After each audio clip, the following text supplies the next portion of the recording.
Bon, je suis désolé de m'être emballé comme ça dans la dernière vidéo.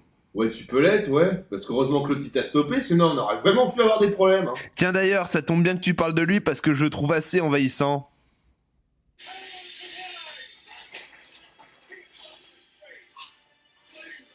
Ouais, je le trouve sympa, moi. Il est trop vulgaire en plus, on risque de se faire strike à cause de lui.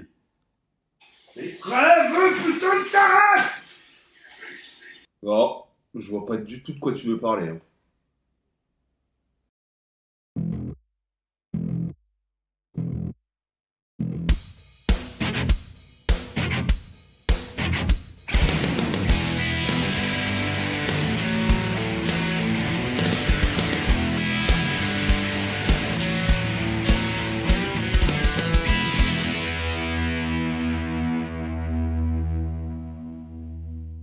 Salut tout le monde, aujourd'hui je vous parle de Ghostface. Écrit par Young Min-Woo. Ghostface est édité en Corée par Kenaz en 2009. En 2016, il rejoint la collection Pika Graphics pour son édition française. On nous décrit une île gouvernée par la loi du plus fort, une zone de non-droit où la violence la plus primitive fut érigée en démonstration de puissance pour que les plus forts assoient leur domination dans un système qui ne sait s'exprimer que par cette dernière. Un équilibre s'y est créé, et à l'heure où l'existence de ces lieux s'efface peu à peu de la mémoire du reste du monde, il est jalousement préservé. Tout ça tranche complètement avec la grande métropole s'étendant au loin. Les citadins s'y croyaient à l'abri. Ils pensaient que leur paix artificielle perdurerait éternellement et qu'ils pourraient vivre pour toujours dans leur matrice. Ah, la petite référence à Matrix, ouais. T'as remarqué. J'ai pas aimé ce film.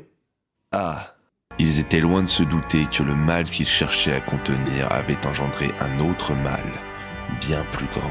Nous rejoignons les forces de la cité en plein état d'alerte. Ils entrent dans un bâtiment avec pour consigne d'abattre la cible. Ils progressent dans les couloirs et, au détour de l'un d'entre eux, se retrouvent témoins d'un spectacle des plus sanglants. Un homme au corps tailladé et armé de 2 lames se tient debout au milieu des corps sans vie de leurs camarades mutilés. Ce dernier profite de l'état de choc pour se jeter sur eux et abat sauvagement une partie du bataillon. Ouais, vas-y. Un bon flic est un flic mort. Mais t'es complètement taré, arrête de hurler. Quoi? Ça te fait pas bander un plan comme ça, toi? Ah si, t'as raison, c'est vrai que c'est marrant la violence. Le vagabond bondit alors pour atterrir derrière le groupe et le décime sans pitié. Putain les mecs, je crois que j'ai trouvé mon idole. Ok. Quoi? Ce mec est un héros? Je suis pas sûr. Ouais, moi aussi, j'ai un doute là. Nous nous retrouvons au quartier général de Kurigerhem. Une jeune femme du nom de Naomi expose les faits qui ont troublé la ville.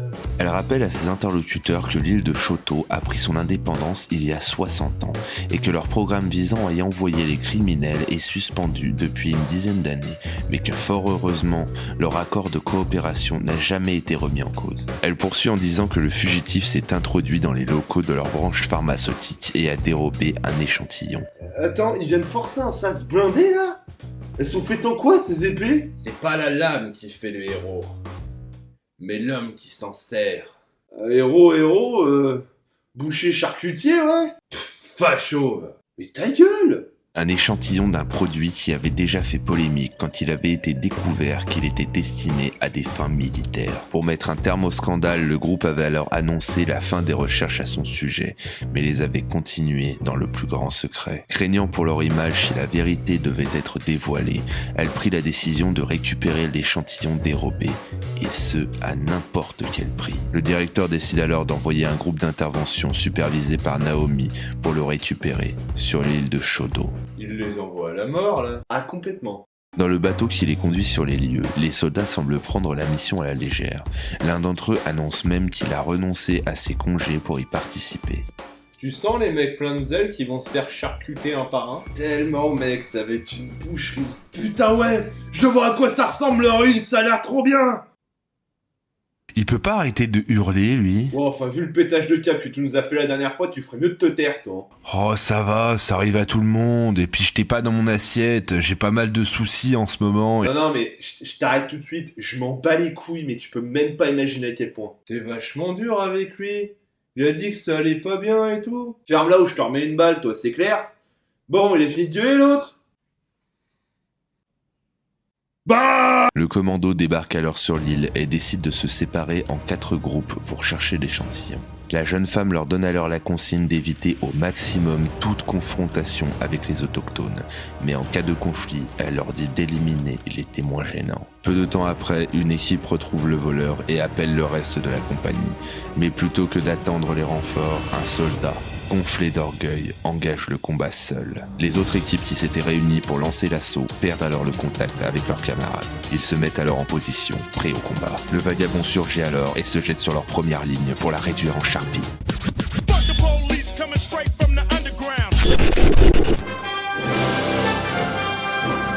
Putain, mais qu'est-ce que tu fous? Mais ce mec est un héros, bordel! Non! Putain de facho de merde! Mais ta gueule! Les autres soldats tentent de l'abattre, mais ne parvenant pas à suivre les mouvements de leur adversaire, leur tentative échoue. Ils s'attaquent ensuite à Naomi et l'assomment. À terre, elle se retrouve à la merci du vil homme. Ouais! Viole-la, cette chienne! Ok, là c'est plus possible. Putain d'enculé! Maintenant tu fermes ta gueule ou tu finis à vidéo dans un sac à viande! Sortie de nulle part, une ninja intervient alors pour secourir la jeune femme et parvient à blesser le vagabond. Une voiture arrive alors sur les lieux et un homme noblement vêtu en descend. Il s'agit de Tetsan, le roi sauvage, le chef de ce secteur. Ce dernier demande à l'intrus qui il est et quelle motivation se cache derrière ses actes. Celui-ci ne décline pas son identité, mais lui répond qu'il est là pour réduire à néant l'équilibre qui règne sur cette île, afin que la violence se répande à nouveau et redevienne la seule loi valable en ces lieux. Il montre alors à l'homme le pouvoir que lui a conféré l'échantillon qu'il a volé dans la cité, et ajoute que celui-ci fait de lui l'égal d'un dieu. Ah tiens, tu sais pas faire ça toi? Bah si. Mais... Le roi l'interroge alors sur l'attention qu'il porte à Naomi, mais n'obtient aucune réponse. Un groupe d'hommes masqués surgit alors autour du vagabond. La lourde atmosphère régnant sur cette scène semble annonciatrice d'un sanglant combat.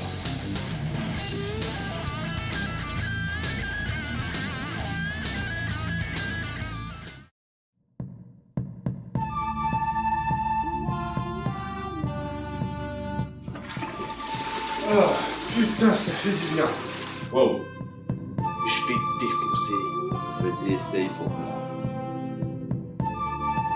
Calmez-vous les gars, c'est pas la peine d'en arriver à de telles extrémités. Non, attends, laissez, comme ça je pourrais voir le sang de leur plaie.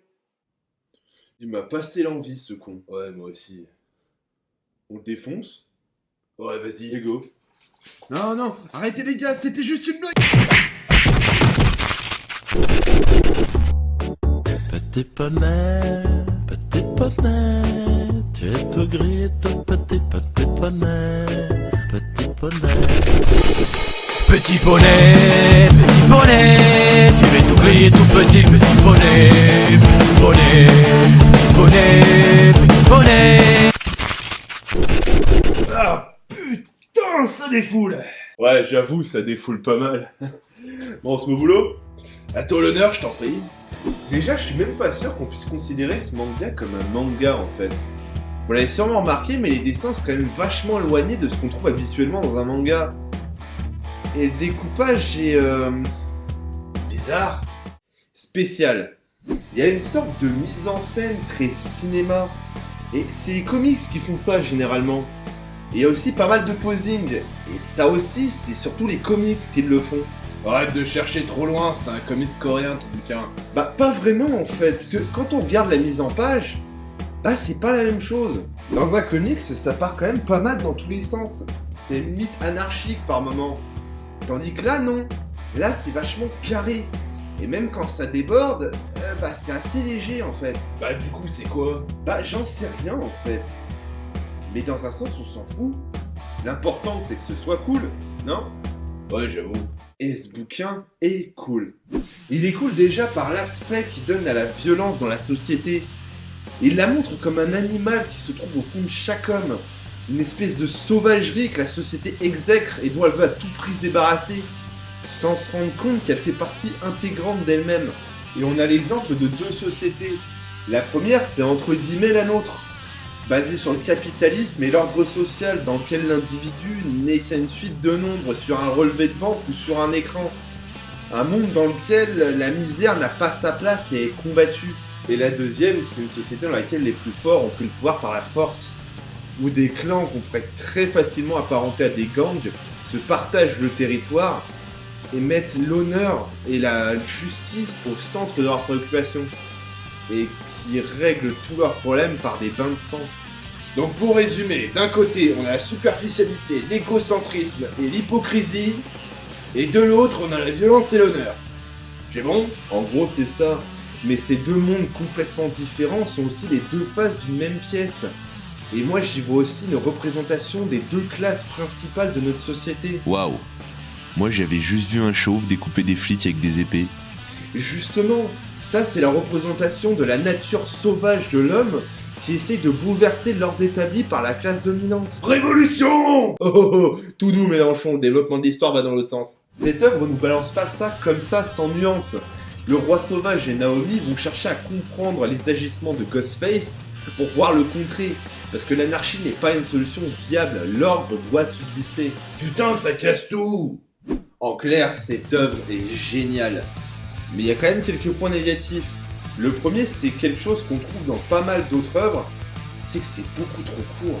Un univers aussi riche et prometteur aurait mérité beaucoup plus de tomes.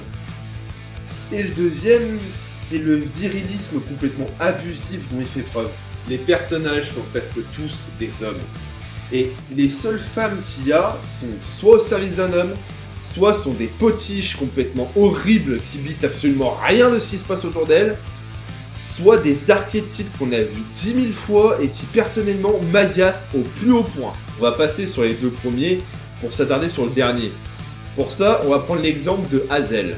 En gros, il y a 4 clans qui se partagent le pouvoir sur l'île.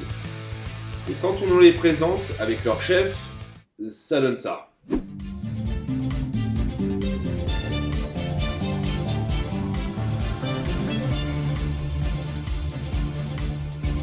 Bonjour chers viewers et bienvenue dans notre présentation des chefs de l'île. Notre invité du jour sera un punk. Oh putain merde. T'as pas une bière ? Non.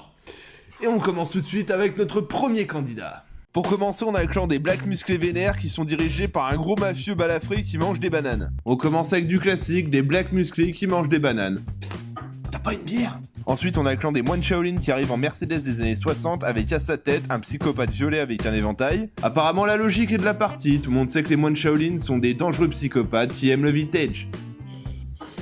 Y'a pas quelqu'un qui a une bière dans ce putain de studio ? Après, on a le gang des skinheads motards qui font respecter l'équilibre des forces avec à leur tête Magic, le sorcier impitoyable, et encore au-dessus, Victor, le boucher spirit. Ah, un peu d'originalité cette fois, les motards d'extrême droite ont toujours été des êtres d'une grande spiritualité qui font respecter l'ordre et la justice, mais il faut avouer que les voir commandés par un type avec des cheveux reste inédit.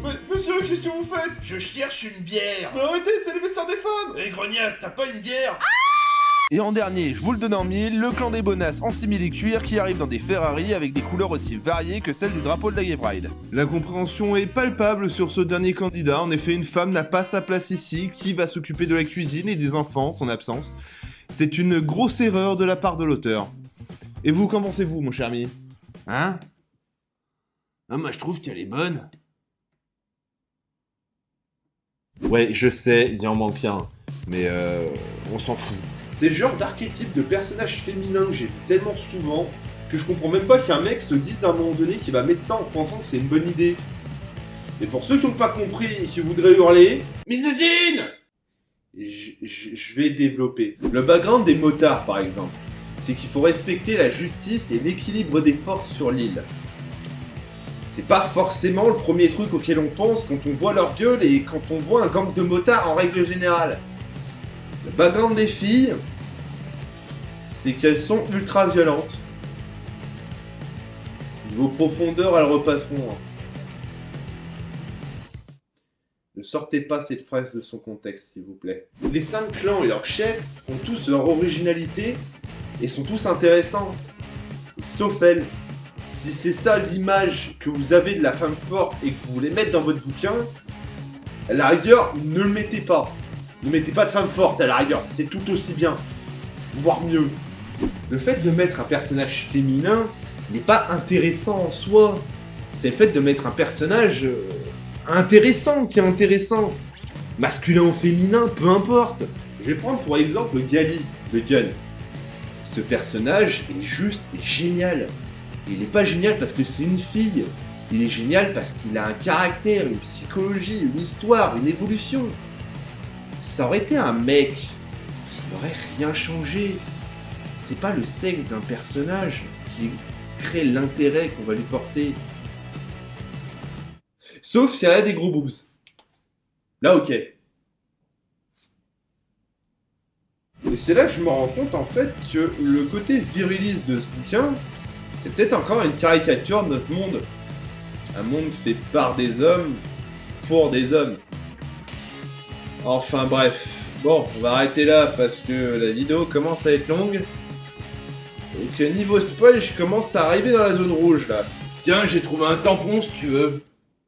Oh putain oui, faut vraiment qu'on termine là.